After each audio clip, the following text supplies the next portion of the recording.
Professor Emeritus at the General Synod. Next to him is a newcomer, Phil Quinn. Came to Hope Church as its interim pastor, and now he's the associate pastor of discipleship. Still interim, right? Interim. Okay. Before this, he was a pastor at Trinity Reformed Church here, and just on Apple Avenue, not far away. Next is Dave Van Wylen, no stranger to Holland. Did you grow up and spend some of your years in the president's mansion, president's house on 10th? I deny everything. Deny everything. But his father was president of Hope College during some very formative years and has done lots of work in the community. And Dave himself came to us from St. Olaf's College. And he automatically became, well, he was hired to be the Dean of Natural Sciences and, let's see if I can get myself here. Natural and Applied Sciences. And he's been here since at Hope College in that role from 2020.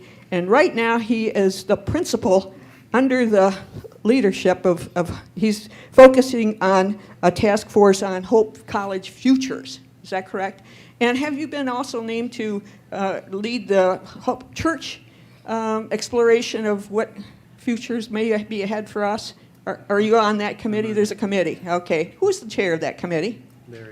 Larry Schuyler. Okay. And then, last but not least, Lois Maassen. She grew up a daughter of a minister, Pierce Maassen, and went to Hope College, graduated from Hope College, and she is an elder in the Greater Consistory.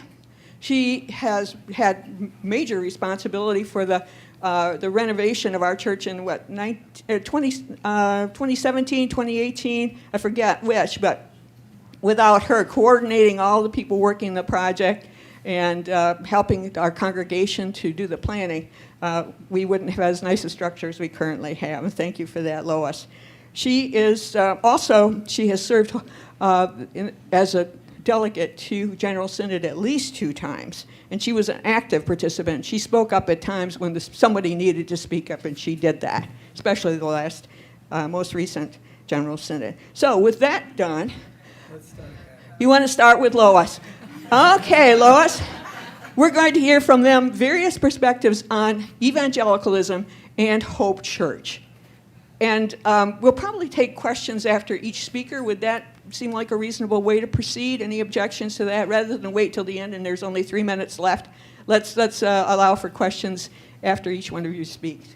Okay, and pleased to have David Blau filling in for someone who's sitting in the back row. And Jane is on vacation, so I'm filling in for Jane. So let's welcome Lois Maassen as the first speaker.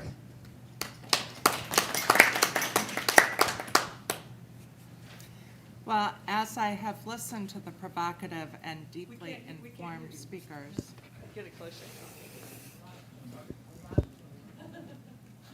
as I have listened to the provocative, closer?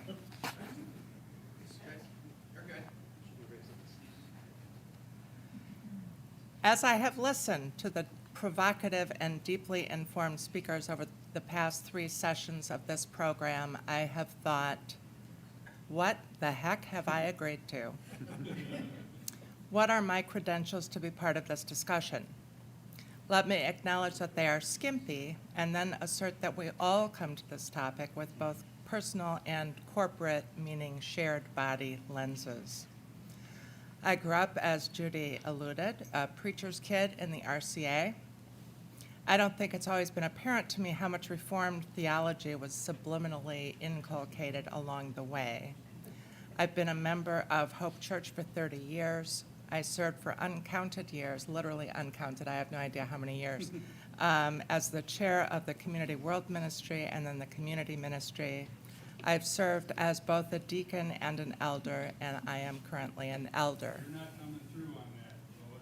Yeah, Help me. Oh, I'm sorry. Try, Lois? Is that? Yeah. Okay. All right. I searched my memory for earlier Hope Church discussions of evangelism or evangelicalism. I recall a workshop held for consistory very early in my first term as a deacon, probably 20 or 25 years ago. Some of you may have been there. I believe we were in a large conference room at Western Seminary, and we were asked to self-organize by table according to the topics to which we were drawn. When all of the elders and deacons had considered the options, there was just one table that no one had chosen, the table labeled evangelism. That introduces the challenge of the language surrounding the topic we're examining these weeks. Much of my professional career has been as an editor and in marketing.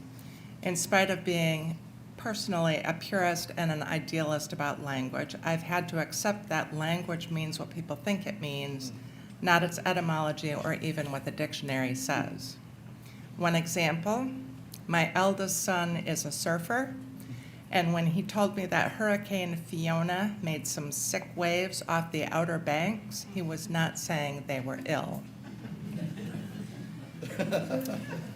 What evangelism meant to us as consistory members at that long ago event was preaching at people. As I recall the brief conversation, quite possibly inaccurately, evangelism made us uncomfortable. We weren't even sure it seemed particularly Christian. The connotations of evangelism have been strengthened and taken further off track in the perception of us language purists by the emergence of evangelicals and evangelicalism, both of which have come to refer to a religious movement that is sometimes indistinguishable from a political movement. Had we pursued the conversation back in 1990, whatever, I hope we would have come to a realization like Lynn's statement last week that being reformed means a sense of humility. God is God and we're not. We might also have set aside the words with troubling connotations and focused on the questions at the core, which are we living the good news? Are we living the good news in a way that makes it evident to others? Does the evidence provided by our lives and actions attract others to, at minimum, curiosity? Those questions are, for me, more compelling. We panelists were asked to consider how Hope Church might move into the future, modeling constructive discipleship both to the wider community and the wider evangelical church. I see our future discipleship building upon what we have learned and done together the past decades, only 3 of which I can personally attest to. There are 5 elements I see as constant over the past 30 years that I believe will carry us into a future of discipleship. We have been and continue to be grounded in Scripture and prayer. I appreciate the ways in which we wrestle together with biblical passages that are sometimes confounding. We embrace learning because we recognize that God is still at work and is present in all parts of life. We are reformed and reforming. We welcome those who are seeking or those who have doubts. We recognize that doubts are a natural consequence of wrestling with the mysteries of faith. We recognize God's call to social justice and see taking action as synonymous with living the good news. When I review what I've been involved in here at Hope Church, I see a solid foundation. Our mission shares, and in fact the tradition of RCA missions, have supported people who are living the good news through peacemaking, education, healthcare, food security, and more. When we've developed partnerships in the community, we've worked with organizations doing work in addressing housing, hunger, poverty, or education. We have not applied evangelical litmus tests. Many of these partnerships came about because you, members of Hope Church, were also individually living the good news. You made connections to further the work of social justice. Because we have continued to learn, we've recognized systemic issues of racism, economic injustice, and more. We formed the Justice and Reconciliation Ministry to help guide our efforts to make a difference at that systemic level, while still responding to needs for food and housing and transportation. We have a strong sense of who we are as God's people. Sometimes we poke fun at ourselves. One longtime friend developed a shorthand way of describing Hope Church to people who weren't familiar. She said, "It's hippie high church."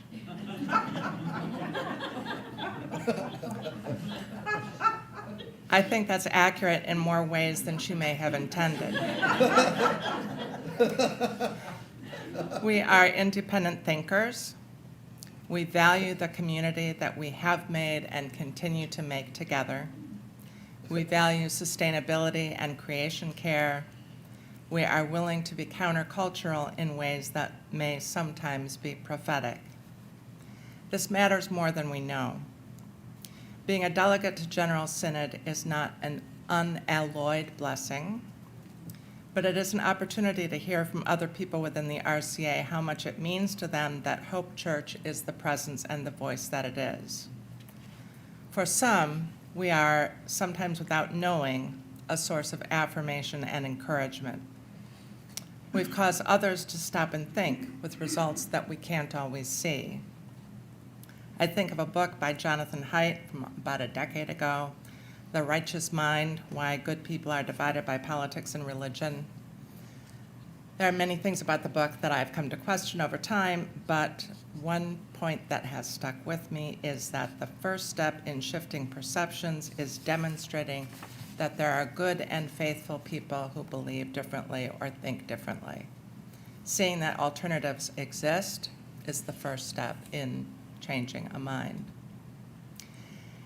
And that leads me to the cautions I'd voice, as much for myself as for Hope Church. When there is so much to do, so many wrongs to right, we need to take time for breathing for our own spiritual health. We need to continue to offer each other spaces to study, learn, and pray in community with each other. It's wildly difficult to suspend judgment these days. It's even wildly difficult to know when suspending judgment is the right thing to do and not a slide into complicity. We need courage to call the question, to have difficult discussions. We need to learn together how to navigate these extraordinarily divisive times in faithful ways. We need humility. We can't learn when we think we already know. We can't listen for God's voice when we're sure we know what God ought to be saying. I've been moved by reading the journals of the World Communion of Reformed Churches, which includes perspectives from all over the world. They have often opened my eyes to the ways in which our context shapes our vision for a faithful response to God's call. Here in our own community, we can continue to seek out those who are marginalized, motivated by a desire to hear them and respond, not because we require them to sign on as members. We will continue to live the good news when we ask, what does the Lord require of you but to do justice, to love kindness, and to walk humbly with your God? Thank you so much, Lois. What an eloquent statement. Questions or comments from the group?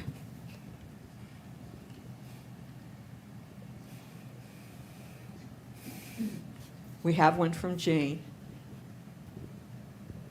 I really appreciate, Lois, your statement about coming to terms with words meaning what people think they do.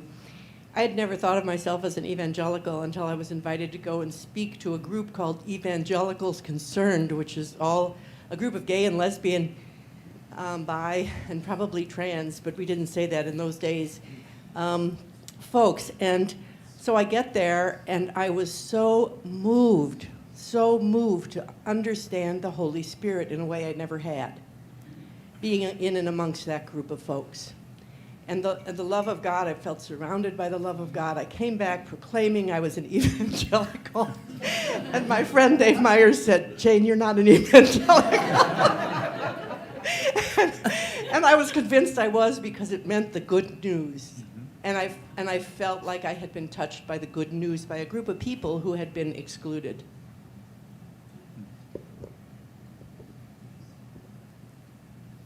Any others?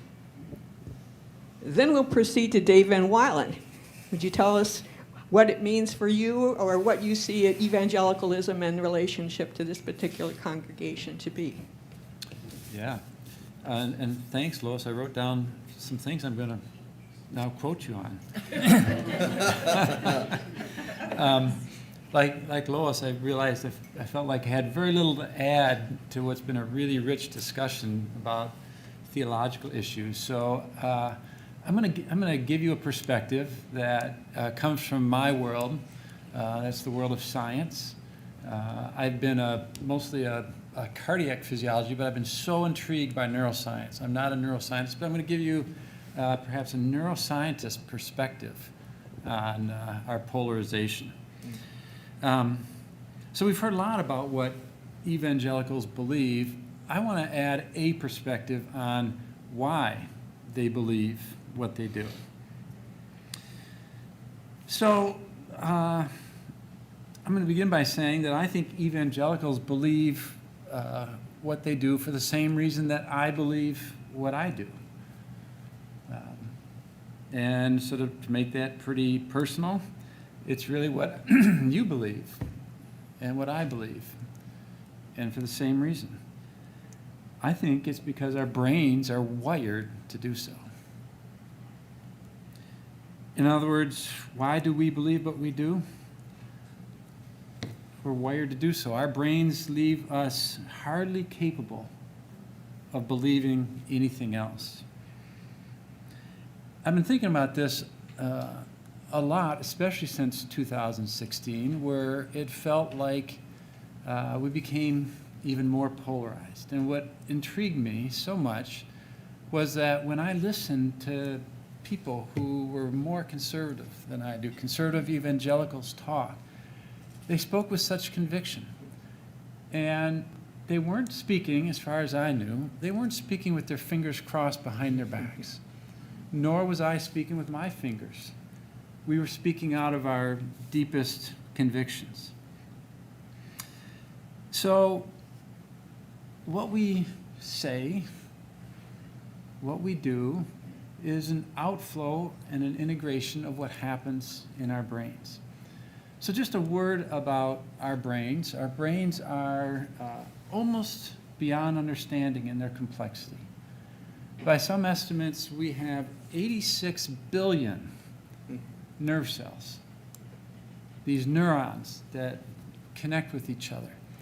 Each neuron can have 100 to 1,000 connections, which makes our brains be made up of 100 to 1,000 trillion connections. And how those cells are connected and the pathways really sort of essentially make us who we are and how we think. So at any moment in time, at this moment for me, at this moment for you, in some ways you are a snapshot of how your brains are wired. And for me, if I'm going to be honest about myself and what's sort of at the heart of our polarization, I might even be willing to say that I am wired to demonize conservative evangelicals. And vice versa, I think some of them are wired to demonize me. And what worries me is that I think we are on a still bifurcating path. We are becoming even more polarized. In the world of neuroscience, this is called neural polarization. This is not like behavioral polarization that we can see. This is actually polarization diverging in the way our brains are wired. Our brains are flexibly but preferentially wired. We can reinforce certain circuits. In neuroscience language, this is called neuroplasticity. But it comes kind of with a simple phrase. What you fire, you wire. In other words, the cells, the brain cells you use and the circuits you use, which in neuroscience parlance would be what you fire, the circuits you use, you reinforce and you wire. And what you don't use, you prune away, and it's less hardwired. And we have science that is getting to be remarkably good at demonstrating this.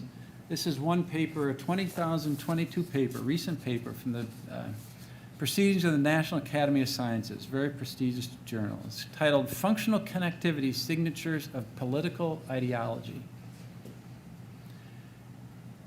They say, our analysis suggests that liberals and conservatives have noticeable and discriminative differences in the functional connectivity of their brain that can be identified with high accuracy using contemporary artificial intelligence methods, and that such analyses complement contemporary models relying on socioeconomic and survey-based responses. In other words, when you talk to the authors, what they did was they put people in a high functional MRI machine. It's a pretty high-tech thing, and we combine it with artificial intelligence, and they gave people 8 nonpartisan tasks to consider. Just looking at the way they did those 8 nonpartisan tasks, they could predict whether you're conservative or liberal, as well as any predictive measure we have, including what your parents' political ideology was.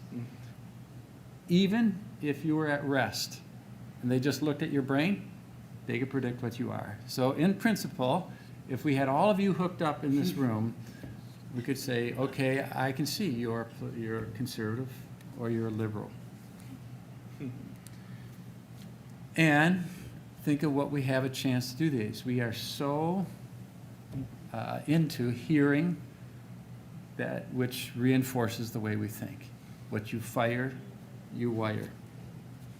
Let me read just a couple quotes from the papers we started with and have you think about this from a neuroscience perspective in firing and wiring.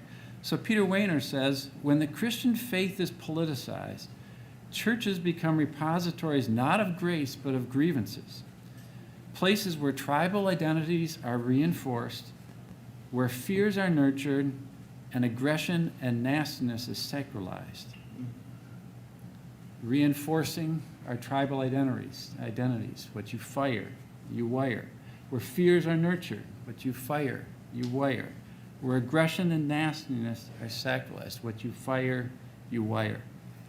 Or consider this quote from, I think this was set out one week, this article, from Michael Gerson. He asks us to imagine if today's believers were to live out the full implications of their faith, what that would look like. One of his answers was that instead of being ruled by anger and fear, they, or we, would live lightly, free from grudges, and ready to offer forgiveness, thus preserving the possibility of future reconciliation and concord. So I rewrote that sentence.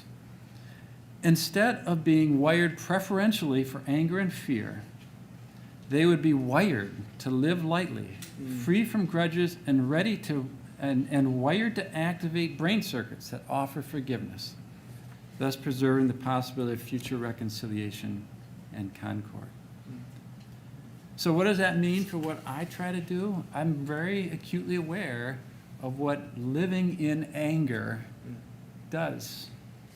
And I worry about that, what it does for me. In fact, there's a study showing that if you listen to the opposing views, you can actually spend more time being angry and reinforcing those circuits.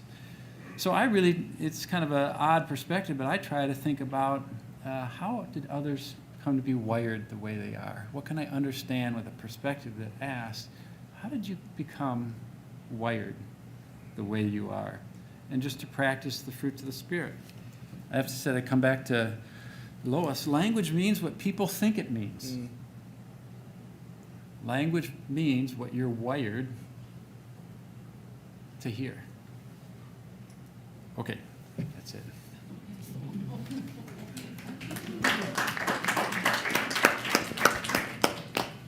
Questions, comments? Thanks, Dave.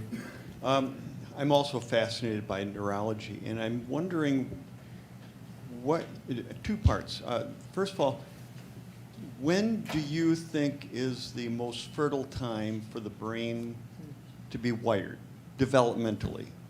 And the second part of that question is, can you address how we see very intelligent people who have world experiences at midlife? They are reporters and party chairs and so on, and they have come over to the Democratic side. They're now hosting news shows, and they are clearly more liberal thinking. Why would that happen at midlife or later? People say that during the first 25 years of life is when you're doing the most sort of wiring. It's a developmental process. If you had asked 100 years ago, people would have said the adult brain really wasn't capable of this neuroplasticity. But now we know it is, and we can measure those changes. So it happens all through life. I mean, in a simple way, we're all going to be different by the time we leave this. Our brains are going to be different from the time we leave this church today than it was when we came, at some relatively small level. It's interesting, actually, most of the sort of laying down of memory and learning happens while you sleep. So what you do during the day and then when you go to sleep is when your brain sort of works and lays down the learning pathways. So get some good sleep. Your second question, I think everyone has different experiences. They're constantly moving in different directions based on experiences they have with people, experiences they have, just in seeing different things around the world. And so I think in general that's why I'm such a believer in just being able to open up and experience with as much of an open mind as you can, as many different things as possible. And I think that's just causes the kind of shift probably in many different directions, not only towards liberalism, but probably some cases in the other directions as well. Okay, before we go to Milton, I want to take in 2 questions or comments from our people at home. This is one from Cindy Velderde Young, directed to Lois. Profound statement, Lois, that we can't learn anew what we think we already know. And then the next one from Bob Giroux. So David, Calvin was right. We are predetermined.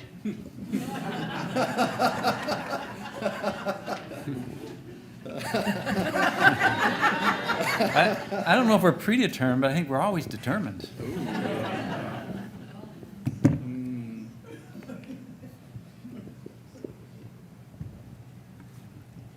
Milt, go ahead. Yeah, my wife and I were at a funeral last week of a cousin in Minneapolis who died unexpectedly. And it was a kind of reunion of first cousins. On my dad's side of the family, there were 9 of us, 9 first cousins. And 3 or 4 of them were from North Dakota, which, as you know, is one of the reddest states in the Union. We tried to avoid discussing politics as much as possible, but it did come up. And I learned that one of my cousins from Dakota actually participated in the January 6th insurrection. I'm still upset about that, obviously. I couldn't believe it when he told me that, but my question is, how much of this wiring of the brain is genetic? How much of it is the result of our, exposure? It's a nature, nurture type thing. Do you have any insight into that? How much of it is inborn? How much of it is acquired? That's a huge unknown question in terms of saying how much. And we know that a lot of it is genetic, just the fact that we as human beings basically all pretty much have brains that are structured alike. The areas that control movement in my brain are located in the same places where the areas that control movement in your brain are. And that, that's just the way we've developed in utero and we're born, and so there is a lot of genetics. It lays down the basic foundation. But the brain is remarkably more flexible and plastic, as they say, than what maybe we had previously realized. And so I think that's the point of this neuroplasticity, is that there's a remarkable amount of learning and rewiring that takes place that then shapes us for this snapshot that we find ourselves at any moment, of being this combination of what we are genetically endowed with, along with sort of how we have practiced and reinforced the circuits of the brain to shape what we are at that moment.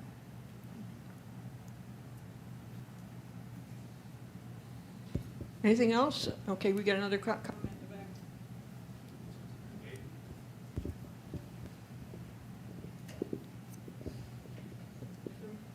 Tim Pennings. So I'm trying to figure this thing out. So our brains have this plastic nature where they can be changed as we kind of let these little riverlets turn into rivers as more and more water goes down them and deepens them and so on. But the very act of deciding which one we're going to choose, that's also part of our brain, right? So correct. can we ever get out and see ourselves from the outside, be an outside agent that, you know, works, or is that all internal stuff? And along with that, I'm thinking of biblical stories. Paul Saul, that really wasn't a conversion. He was a zealot before and he was a zealot afterwards. He just changed, he had a new understanding. But Zacchaeus, there's a person that had a whole lifestyle. He sees Jesus, and I'm going to do that. I mean, we don't know how that whole story turned out, but something happened there drastically. And it seems like that happens in people's lives, where you hear stories of that. And so anyway, any comments on any of that? I would like to have Zacchaeus in that machine see what really happened there. Yeah, I mean, I just think that, and it's going to feel like a little cop-out, but the complexity of an organ with 86 billion and, you know, all these connections between these 86 billion cells, that is responsible for all the things that you mentioned, sort of the things that seem so obvious, but also the complexity of how we think. So sort of a philosophical question of, can the brain ever understand the brain, is kind of what you're getting at. And how, you know, how our external experiences at one moment, you know, two people are sitting next to each other, both in principle taking in the same external experiences, and it impacts one person in such a dramatic way and another person it doesn't. I don't really have an understanding of that, except it has to do with, you know, the circuits that get activated in response to those circumstances. Thank you. With that, we're going to move on to Phil Quinn. Would you give your perspective on this discussion of evangelicalism and this congregation, or maybe something from your own life experience? Are we hearable? Yeah. Awesome. I'm just really excited by everything that's been said, and I'm kind of like, throw away the notes. Let's just join the conversation, especially the last few minutes, because what I've been doing the last few years is counseling school, and it's like, yeah, we're talking about therapy.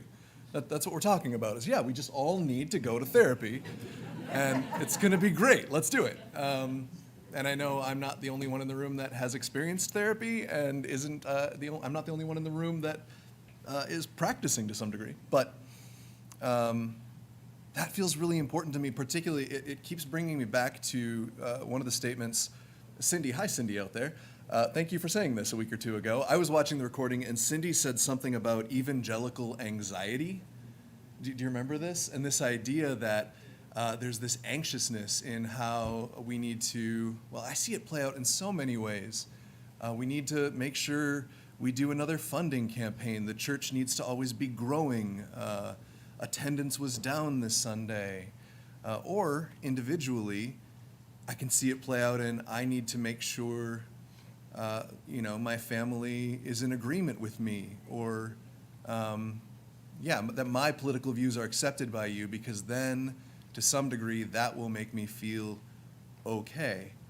And so my therapist training brain has been firing this whole day as so much of what it feels like we're talking about is anxiety and coping strategies to deal with anxiety. And our brains are wired to protect our brains. And so, even when we do things that are harmful to ourselves, we're doing it because to some degree we expect it to alleviate our fear, our anxiety, some threat to us.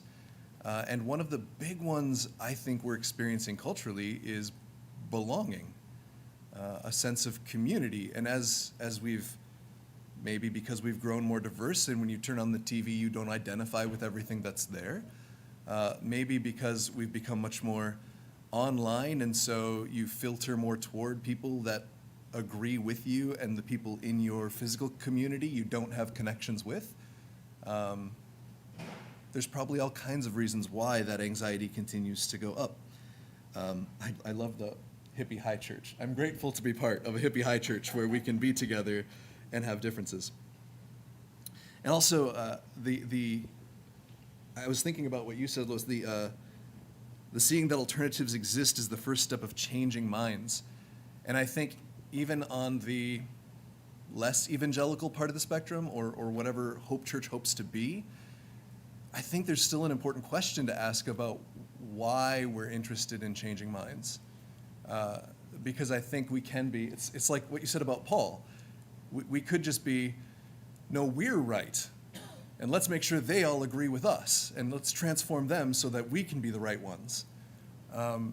As opposed to what I heard you say, the desire to hear and respond, not desire to get someone to just sign on. And that seemed profound to me. And just a little bit about why I'm at Hope Church. I was trained so well at Western, so thank you. But I went into church ministry, and I was also thinking about what you said a minute ago, Dave, about when we're doing the evangelical thing or preaching or speaking our convictions, we often don't have our fingers crossed behind our backs. I didn't feel free to do that. I had convictions about what I thought the gospel was about and who I wanted to be walking alongside and helping, but I felt present in a church that, at least from my anxious perspective, if I were to reveal that, I would no longer belong. Or if I was trying to think a little bit more charitably toward myself, I would no longer be able to serve in this role because they wouldn't be able to hear me, and so I'd lose my pulpit, right? And so I tried to straddle this middle ground, but ultimately what I was feeling convicted was what do we believe the gospel to be? Christ has come, the power of sin is broken, the kingdom is here, or kingdom. I like that kingdom language. But I feel like culturally we have this disagreement about sin, or at least different framing of sin. We can talk about sin being what makes you bad, makes you other, puts you on the other team. List of bad things you can do. And if that's true, then personal responsibility really matters. Everybody's on their own. You did this to yourself. And really ignores this whole idea of systems, which we cared a lot about and speak a lot about at Hope, as opposed to a framing of sin that is the systems of unlove that divide, systems that dehumanize, and systems that exploit others. And as we look to Christ, we see Christ speaking words of acceptance, of peace, and even celebration to who? To the ethnically other, to condemned criminals, to the socioeconomic other, to sexually, quote, promiscuous folks, people who are accused, maybe a scapegoat, maybe even victim blaming, of adultery. Folks society is written off. And on the other end, we see challenge and judgment and rebuke to unlove, to exclusion, to moral hierarchy, to performative faith and failures of hospitality.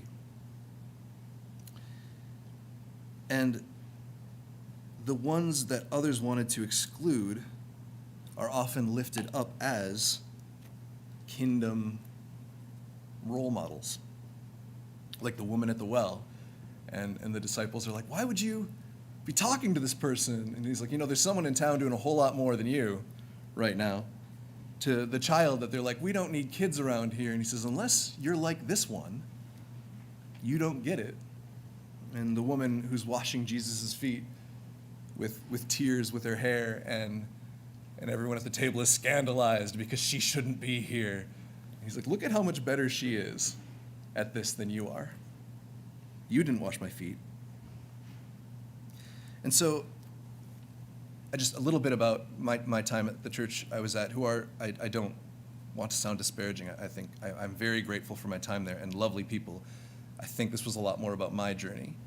But one particular striking memory to me is there was a youth group, and I tried very hard to make the youth group an inclusive space, particularly for folks who are neurodivergent or gender non-conforming in any number of ways. And we'd gotten to the point where probably about over half of the kiddos would say they identified with the queer community.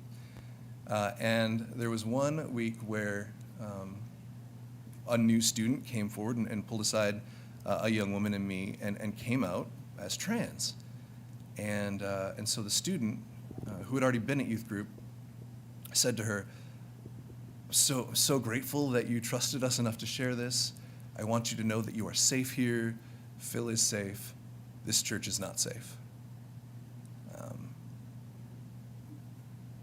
I don't know if you feel what I feel in that. There was some degree of gratitude that there was a safe space, but mostly it was like a gut punch. And what does it mean to invest my life in a church, a community that is being declared not safe by the people who need a safe place? So that was a big part of the start of my journey to move toward therapist, to move toward counseling, to be focused on creating inclusive spaces that can be openly and celebratorily accepting. Also, why I'm at Hope Church now, and very, very grateful to be here. Just a couple words about the communities, thinking about hope and the way forward. I don't know. I just got here like a year and a half ago, but I can tell you what I hope for and why I'm here and what I'm excited about. Right now, morning Beth's leaving. I've been invited to step in and help keep these programs running while the process looks for whoever steps into that role next. But Bible Pride and these same conversations that are happening at Hope College among the queer community and allies about this longing to belong and the church espousing that they want to be this place while putting up barriers and causing harm. And so creating a safe space where these folks can start to explore what it means to be a community, what it means to be the body of Christ. The same thing is happening at Pub Theology. We did a discussion a couple weeks ago about where you've experienced belonging and unbelonging.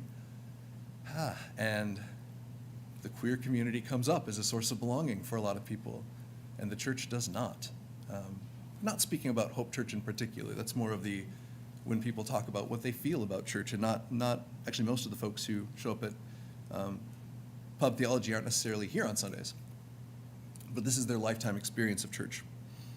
And then youth group, if I still have a minute or two, sure. I want to share this. We had our first youth group a couple weeks ago and another one tonight, and we were together putting up a list of what are our values, what are we about, what do we want this space to be, and I thought that might be useful to share at a discussion like this. So.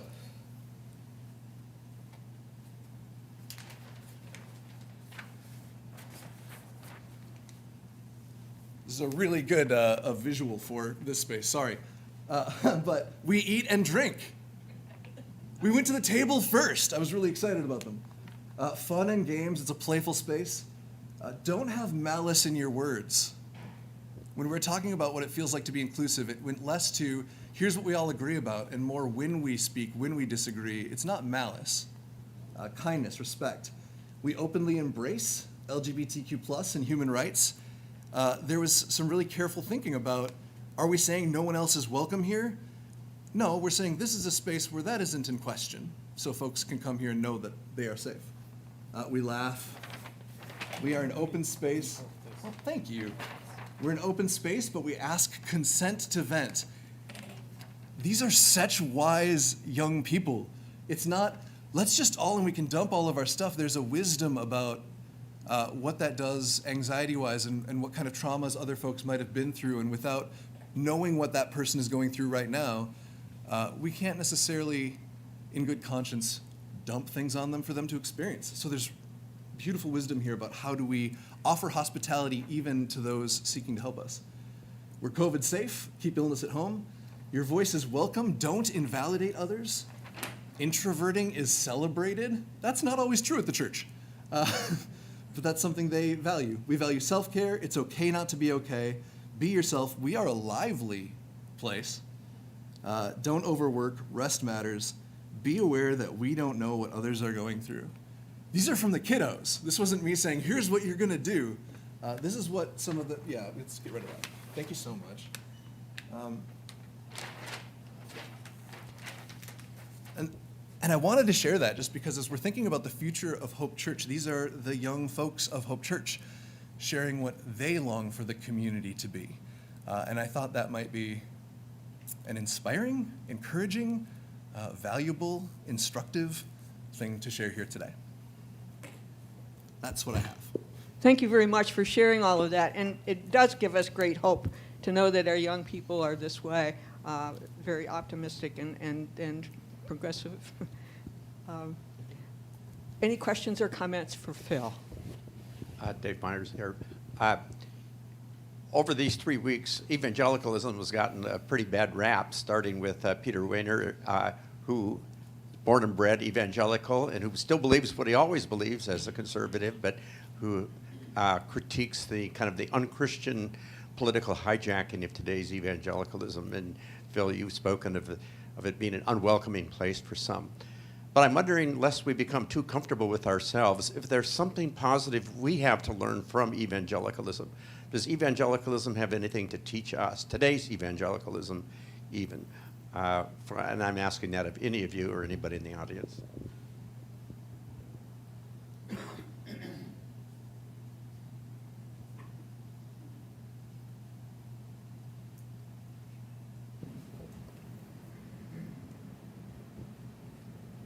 I am not answering Dave, but I had a similar question, maybe the other side of the coin.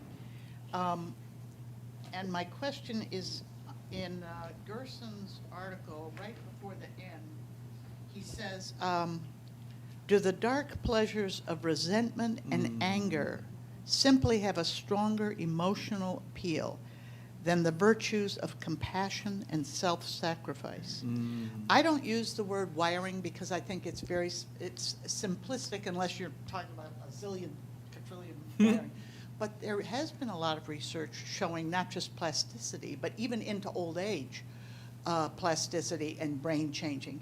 And I'm thinking of the book, The Emotional Brain, and all the related studies that have done. And I can tell you from a political point of view, even though voters say, oh, they don't like negative ads, there is no one in politics who thinks that negative ads are bad. Those are the only ads that change votes. Positive votes are thrown out there so that you can say, oh, my candidate had a lot of positive votes, maybe you just missed them. These feelings of survival, and I think we think we're really far away from cave people. I'm not sure we are. And what are we not offering? We're not maybe realizing the resentment and anger from people who have been left behind in a society that's increasingly unequal. And I mean, those evangelical churches, the bad part of the word evangelical, offer they're assured, they offer surety, they tell you who's good, who's bad, there are no trick questions. I don't know if we can be like that. And to me, the future is not 5 years or 10 years. I think we're in the future, and you just have to figure, are we going to stay alive? And how are we going to stay alive? Because those other forces in this world seem to me to be really more powerful in many ways.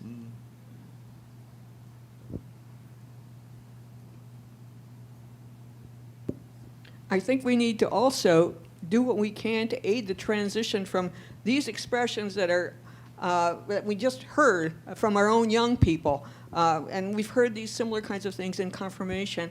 And somehow there's someplace that in the 20s and 30s we lose a lot of these people, and if there's some way that we can have a better retention of that faith, that hope that we heard from Phil, for example. And I'm not sure. Our church has been struggling with this kind of thing for many, many years. I think I want to give the mic to Jim at this point. Oh, yeah, sorry. Jim Brownson, can you give us your perspective on evangelicalism and Hope Church? Yes, thank you for this opportunity to speak. There's a lot been said already. What I want to do is give you a little background as to how things change in the RCA in particular, because there are some Book of Church Order issues here that are really important and have impacted us significantly. I spent most of my prep time reading the last 10 years of the Book of Church Order, of the minutes of General Synod. And yeah, not exactly exciting stuff. But there are some important issues here. One of the issues is, how does change happen in the RCA? And there's a 3-step process by which change happens. First of all, a majority at a general synod needs to approve something. And this happened, for example, in 1987 with respect to the question, is marriage between a man and a woman? And this was said yes. And then the second step is 2/3 of the classes in the RCA, there are 46 different classes in the RCA, 2/3 of them need to approve what the General Synod said. And that failed to happen and was reported in 2018 with respect to the issue of marriages between one man and one woman.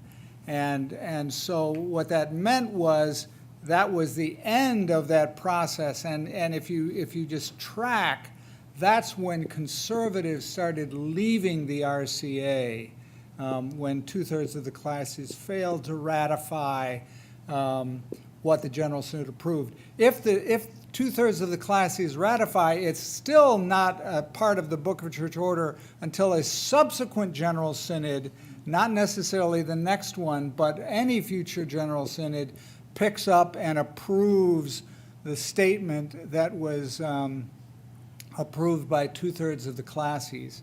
And then, and only then, is the Book of Church Order changed.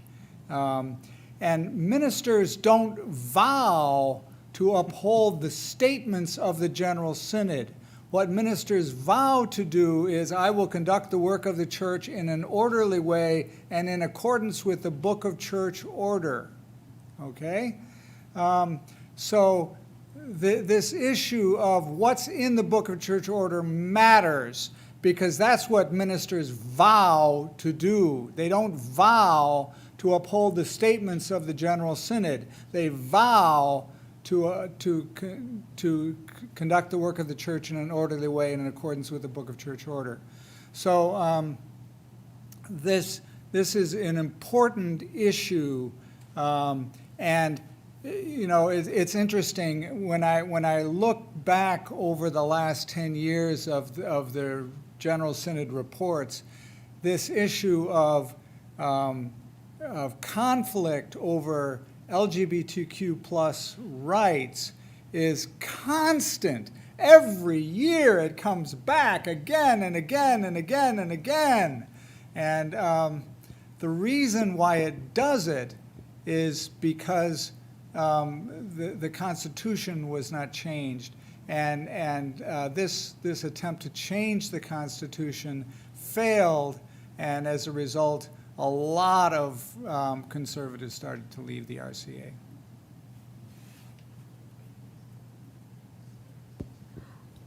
It strikes me that the Reformed Church, with its reliance on the Book of Church Order, is indeed a very conservative organization. And yet it's the, quote, conservative evangelicals that are rebelling against this and want something more immediate. Yeah, you know, it's worth noting in general that the RCA was settled on the East Coast with people who were motivated by finances. The Midwest, on the other hand, was settled by people who were reacting to liberalism in the state church in the Netherlands. And they all spoke Dutch, so they joined the same denomination. But there have been these two sides, the theologically conservative side and the financially progressive side, that have been part of the RCA for a long time. And this is what we're dealing with now.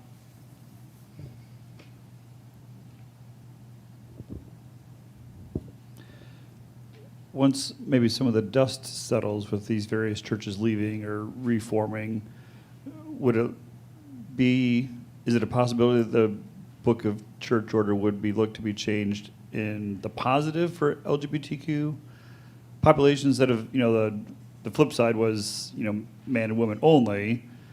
Would it go the other way so that these are more entrenched in the Book of Church Order? Is that a movement, or is it going to be one of those things, it's kind of in the churches left that are on the more liberal side, it's already accepted that that's okay, so why change the Book of Church Order? Because it was never excluded in the first place, you know, versus, I'm just kind of curious, is there talks or rumblings on that nature? Is it just, let's let the conservative churches leave, and then it's no longer an issue because the rest of us left behind are okay with it? Yeah, you know, one big issue is how many conservative churches are leaving, and that is somewhat uncertain. And so that's an issue. At present, at least, there's not a 2/3 majority for the other side, but it all really depends on how many churches leave.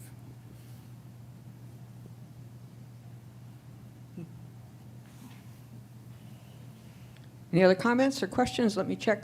Oh, I think I've got something on chat here. Let's see.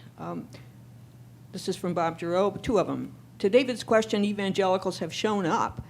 We may not appreciate how they have shown up, but they have taken steps to act on their faith. Continuing, we need to act as a force on our beliefs, take similar risks in ways that cause others to ponder their expressions of faith, broadening everyone's understanding of the space at the feet of Jesus.